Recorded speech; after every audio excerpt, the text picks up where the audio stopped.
It literally feels so surreal to be here. Oh my god. Hello everybody. If you're new here, welcome to my channel, and if not, then welcome back to another one of my videos. So if you didn't see my quick little update that I posted a few days ago in the community like forum thing on YouTube, I don't really know what it's called, don't use it too much, but I posted an update there just letting you guys know that I was gonna be away for a while because my whole family got COVID and I got pretty fucking sick. So it mainly happened last week. Anyway, my whole family came down with COVID and I got it first. I didn't get it too bad actually. I was like totally fine. I had mild flu symptoms, but I was just really fucking tired and I still have a cough that just won't go away, which I'm learning is a very common like after effect of COVID. But yeah, that stuck around for quite a while. I kind of still have like the last bits of it, but then the rest of my family got pretty sick and I had to take care of them. So I took a little break from filming and I literally haven't sat down to film in like 2 weeks, which feels really weird because I'm very used to like sitting down and filming like every 5 days or so, or even more frequently. So anyway, here we are. I really wanted to film this video before I put up my wrap up because I really wanted to film this video in September. I really wanted it up in September, but obviously I got COVID and then shit got delayed basically. But here I am. I'm gonna stuff it in at the very end of September, but we're gonna make it work, okay? So today's recommendation video is going to be paranormal romances. So the like flow of my spooky season recommendations are based off of what I read last year. So this time last year, I read the Souls Trilogy by Harley LaRue. I actually read Her Soul to Take first because Her Soul for Revenge came in like November, I think. So yeah, I read that this time last year and I was obsessed with it. I also read another paranormal one and I don't remember what it was called, but it was something by Katie Robert and I really loved them, but I read them in the last 2 weeks of September. So I was like, I'm gonna do a recommendation video for this because I can, and it's gonna be in the last 2 weeks of September. So that's my general flow of this all. But anyway, here we are. We're gonna get into the paranormal recommendations now, but I want to put up like a quick disclaimer just to say I am not your local paranormal expert, okay? I have literally only read a few more books than the ones I'm going to include in this video. I enjoy it a lot and I like that it's a great balance between like contemporary or darker contemporary and fantasy, because I don't think I'm that much of a fantasy reader because the world building and plot is just way too confusing for me. But paranormal, I can get down with that. I think it's a great balance. So yeah, just a disclaimer, I'm not an expert on this. I've literally read like under 15 paranormal romances, but I know I love them. So here are my favorite recommendations that I think you should read this spooky season because guys, the fucking vibes that come with it, like you read about a demon close to Halloween, like it hits. It's so good. So that is going to be today's video. That is my little disclaimer. Thank you so much for watching. I hope you subscribe and stick around. I want to thank you guys again for your patience with me getting better. I didn't upload for a while, so I apologize, but here we are. Okay, we're gonna start off with the first one that inspired this recommendation video, and that is gonna be the Souls Trilogy by Harley LaRue. So this is a trilogy and it's not actually completed. The last one, which is Her Soul for Something, is coming like soon. I'm really unsure of like what the release date is looking like for this one, but I think it's on its way soon after she releases another book she's been working on, Duet, I think. But anyway, these are your 2 released interconnected standalones, so you can read them by themselves. Though I recommend you read them in order because it's always better when you do it like that. Sorry. So basically the whole premise of this world, based in a small gothic town, and it's like a very big paranormal bubble, kind of. Like there's a bunch of paranormal activity going on there. Obviously it's still set in the real world. Like there's a college and it's like a typical small town vibe with like dark academia, if you know what I mean, but it's like a paranormal hub. So in the first book we follow Ray, I'm pretty sure that's her name, it's Ray something. She like moves into town, she gets this like really creepy house that she's kind of like fixing up, and she goes to the college, I'm pretty sure, and there was like somebody just murdered and she's like, oh my god, and then she accidentally walks by like the place where he was murdered and one of the like security groundskeeper guys are like, fuck off, and she's like, oh I'm so sorry sir, I'm so sorry. And that's the hero actually. His name is Leon and he has a bit of a backstory. He's got a bit of a tragic past. He's involved in some shit, but Rayleigh herself is a like paranormal hunter. She's always like followed the paranormal trail and been really intrigued by it, and she's also pretty fucking naive. Let's just say it, okay? She will not be for everybody because she's kind of fucking annoying, but she does make for a very entertaining storyline. So she actually goes to like this haunted church or some shit and summons a demon who is Leon. And basically it's their backstories intertwined with all the drama that's going on in that small town. And part of the drama follows the two characters from the next book. That one is her soul for revenge. The heroine, Juniper, is kind of like the opposite of Freyleyce. She's really strong and she's been through a lot. She's like very badass, a little bit cringy, but the storylines are so good that it makes up for how much I wasn't completely in love with the characters, if you know what I mean. But the second one, yeah, it definitely still has the same like details as the first one, but the characters are obviously a little different, and it's following an event that happened in that same town that's like related to what Leon and Freyleyce did in their book, right? So it's really fun. You also see a couple in here that we get to see in the last book whenever that comes, but yeah, I highly recommend this. It was my first paranormal read, I'm pretty sure, and it was great. Okay, I take that back. It might not have been my first one, but like part of my first three, for sure. And it was very easy to like digest, kind of. Like as a newer paranormal reader, I wasn't confused, I wasn't lost. Yes, I was just like, what the fuck is going on? But I also had a really fun time, so highly recommend that one. A great spicy spooky season read, like hits all the spots. I promise I have some good underrated ones coming, as I always do, but first we gotta talk about the popular ones. And so the next one is going to be the Dark Eyes Duet by Karina Halley. I'm really unsure if it's Hallie or Hal. Anyway, this is a vampire romance, but it has the same vibes as a demon romance. I actually almost said that it was a demon romance, but this one's a vampire romance. So good, you guys. This one was my most favorite paranormal read of spooky season last year, and I still recommend this even if it's like for just a darker romance or like a spicy romance. I've recommended this like multiple times, I'm pretty sure. But anyway, this one follows Lenore and Absalon. Stay with me, okay, because that name does not hit, not at all, but stay with me because my fucking battery died. I'm so pissed. Anyway, we're gonna get back to this. This is the Dark Eyes Duet. Lenore thinks she's a human. She's not a human. She's a vampire. So it kind of turns into a bit of a like captive-captor situation when Absalon kidnaps her and like helps her go through her transition to become a vampire. And it kind of starts off a bit slow and you're kind of a bit like, what's going on? But trust me, once they get together and then seeing what they like do in the second book, it's so interesting and it's spicy too. So it's like very intriguing, okay? The premise doesn't sound all that great, but the vibes of this are so good. It's gothic, it's spooky, it's vampires, it's spicy. It is so good. And it's also in San Francisco. You can't tell me that's not a great spot to like read a book in. Like, it hits. Also, there are two side characters that I'm going to talk about next. I'm going to talk about their book briefly, but yeah, this book, I really need you guys to read these, okay? These are so good, so underrated. Even though they're getting some hype, they're still so fucking underrated. And there is another book coming out soon about a side character. We're gonna call him that. He's Dracula, okay? It's about him and his lost love. Fuck off! Does that not sound perfect? I believe, as of when I'm filming this video, I actually checked it this morning because I'm hella impatient. That one's coming October 16th, I think. So read this one before, I'd say. You don't need to read the other companion novel book because, to be honest, that one's not my favorite, but read these, then read Dracula's retelling, which is called Blood Orange, I think.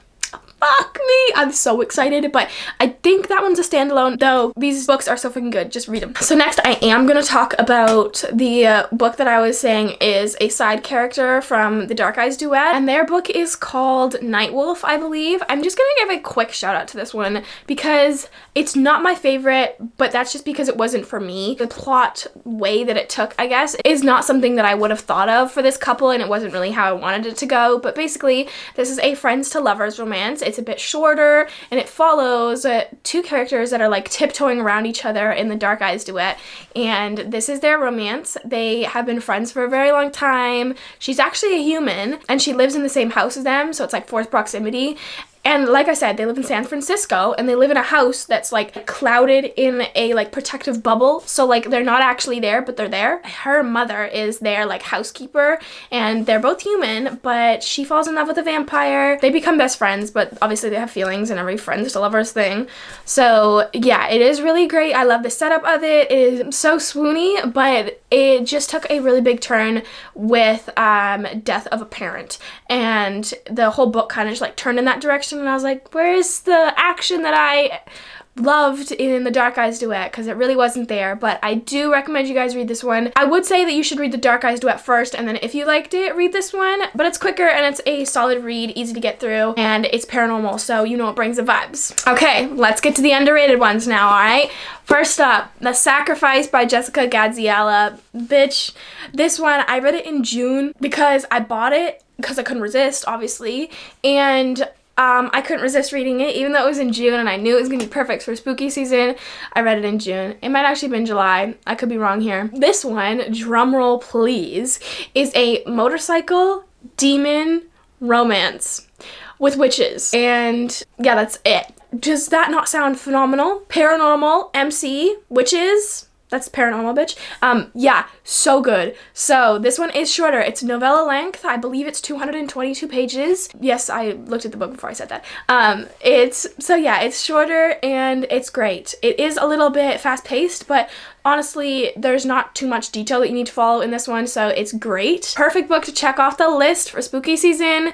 This one follows another Lenore, and Lycus, I think his name is, or you just gonna call him Lie, because what the fuck is Lycus? Sounds like a form of mucus. Lenore is a witch, and she's in a witch coven that always has what they call a sacrifice. Every like 4 years, I think it is, they sacrifice a witch to the demons in order to keep peace. So Lenore is chosen for this year's sacrifice, whatever it is, and she is so scared. She's like, oh my god, I'm gonna go to these biker demons and they're gonna rape me, they're gonna torture me, they're gonna do all the shit to me, and they do none of it. She gets a posh basement, basically. Life isn't as bad as she thought it would be, but then Lai and her strike up this little like hate to love thing, but he's got a soft spot for her, and he's like, come on, can we just like give her a garden? And everybody else is like, fuck no. And he's like, she deserves a garden. Yeah, it's really sweet, but it's also very much good girl, bad boy. There's some shape-shifting in this one. Not from him, I believe. It's from another character or like plot they go through, and it's really fun. It's awesome. It's biker, guys. Biker and demon, you know it's gonna be good. So highly recommend this one. I feel like it's very underrated. Look at the cover, look at the premise. So good. I think you should read it. Next up is one that's so fucking underrated, it's ridiculous, okay? That is the Fated Duet, I think, by Liza James. Everyone's like, Liza James vibe, Liza James hush. Bitch, Liza James this shit. She wrote 2 paranormal books. I need more from her. I devoured these. The first one we're going to talk about is book 1 in the Duet. They're interconnected standalones, so you don't need to read them together, but obviously I think you should because I always say that. Anyway, the first one is a friends to lovers kind of thing, but it's fated mates with a bit of hate to love. So I don't actually remember how they quite figure out that they're fated mates, but they don't really like each other at first. Then they realize, oh shit, we're fated. And when we're apart from each other, it's physically painful.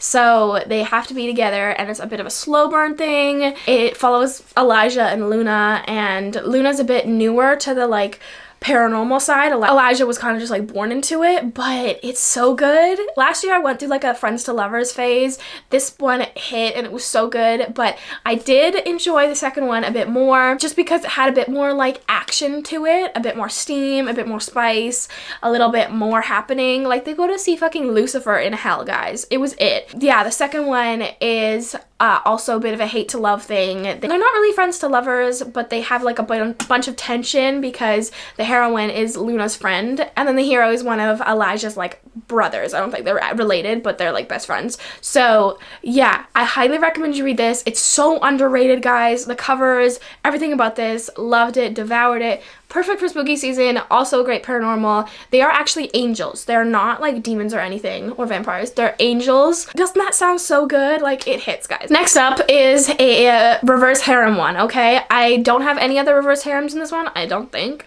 No, I have one more, sorry. But I always find that reverse harem girls are very cliche, but reverse harem paranormal girlies are even more cliche, and I just can't do it. By girlies, I mean like the heroines in it, not the people who read it. This one is one of the ones that I found where the heroines aren't cliche, and I automatically loved it. So I will say, right off the bat, this ends on a cliffhanger, and the series is not complete. Miss Brianna Jean wrote The Rise of Monsters, I want to say February 2019. Okay, so it was a while ago. It might have actually been like 2020, I'm not quite sure, but it was a while ago. And the second one, or like the next ones, are not out yet, which means that some people may not enjoy it, and I am definitely really looking for that continued book in the series, but it's just not coming, and I don't know why. Anyway, I think you should still read it. It's a great book, very spooky, very good, but if you don't like unfinished series, then this one is not for you. So basically, this follows the heroine. I think her name starts on an A. I read this one a while ago, sorry guys. And she's in this like underground fighting ring, and she comes across these like 3, I think, or 4 guys, and they kind of have like ties to her. I may be fated mates, but basically it's kind of like a Den of Viper situation where she has to like go live with them. But it's much more intriguing, okay, because the dynamics are awesome. It's hate to love, but they have to be together because she is paranormal, but she doesn't really know it, so they're like teaching her, and it might be some sort of fated mate situation. Don't completely remember, but I just know that I had a lot of fun reading it, and I loved it a lot, so I wanted to recommend it. Like I said though, incomplete, not for everybody, but I really enjoyed it. The next one is also gonna be Reverse Harem. I thought I'd lump them together. This one is, oh shit, what's it called? I don't remember what it's called. It's the something series trilogy by Katie Robert. It'll be on the screen here. I don't remember what it's called. Anyways, the first one is like Air or something. That might be the third one. Fuck me, I don't know. I am on the edge about whether I want to recommend this one or not because I enjoyed the first one. It was great. It's spicy. It's a novella. It's paranormal. There was interesting plot dynamics, and I loved it. But the second one got a bit worse, and the third one got really bad, and I didn't care for it much by the end of it, but I thought I would still recommend it because it has those spooky season vibes. And honestly, we take what we can get for these spooky season vibes. So it follows Mina, who is like, I think she's like half vampire or something. She's a bit human, but also a bit paranormal, and she basically goes around under her father's command being there for vampires to bite on. So when she goes to this house with these like 2 vampires in it, she like gets straight through the door and who's like on her, like drinking her blood, like all that shit, right? It sounds so weird to say out loud.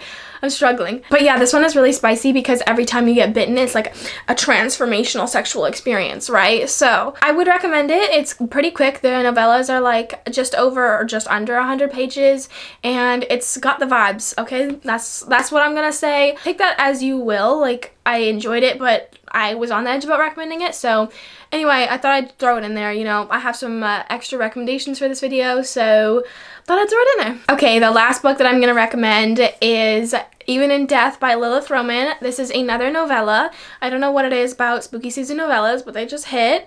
This one is about a ghost and a human. So the heroine is a writer, and she moves to this creepy old house. I think it's like her grandma's or something, and she's like, I really need to write. I need my like passion back. I need to write this book. And she does, but she also starts like seeing things, hearing things, having paranormal activity, and then basically she falls in love with a ghost. And I was so confused the entire time, but it was unique. And I enjoyed it a lot, and that's why I wanted to recommend it. I've never seen a ghost romance. I love the new cover, oh my god. And it was good enough that I wanted to recommend it, but it just gets extra points for its uniqueness, and its uniqueness but not being like cringy while you're reading it. So highly recommend you check it out. I enjoyed it. And it was like a interesting experience, but it is also not that long, so you can get through it. Check it off your TBR if you're like me. But everybody, that is the end of today's recommendation video. I'm very glad I got this in at the end of the month. I really wanted this in September. Ideally, it would have been earlier. Anyway, we can't control life and what happens. Thank you so much for watching, everybody. I really appreciate your support and your lovely messages coming my way when I had COVID. Always appreciated. Thank you so much for watching, and I will see you guys in my next video very soon. And by very soon, I mean very soon. It'll be like 24 hours after this. Bye!